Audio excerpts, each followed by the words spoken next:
In this case, we will be performing the verification of the budget report. Here we have the document divided into the cost breakdown and the approvals. For the cost breakdown, we have a list of articles with the corresponding cost to each one of them, as well as the total cost implied in the project development. We move now on to the V&V Studio tool, where we have connected the tool to our system requirement specification. We search for the one corresponding to the budget, and we assign the verification action template. Okay, as it is not the one that we expected to, we can edit and modify the technique and the method to adapt it to our needs. In this case, the technique is going to be analysis, and for the method, we're going to select comparison rule.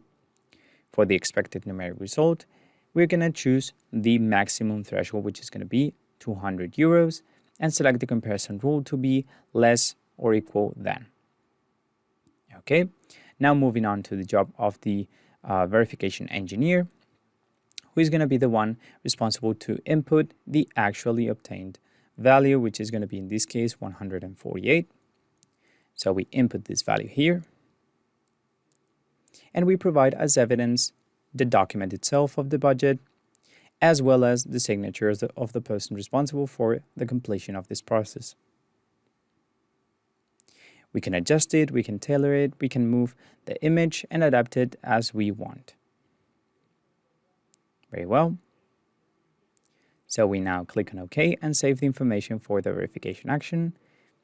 And as we finished, we are going to evaluate the entire specification.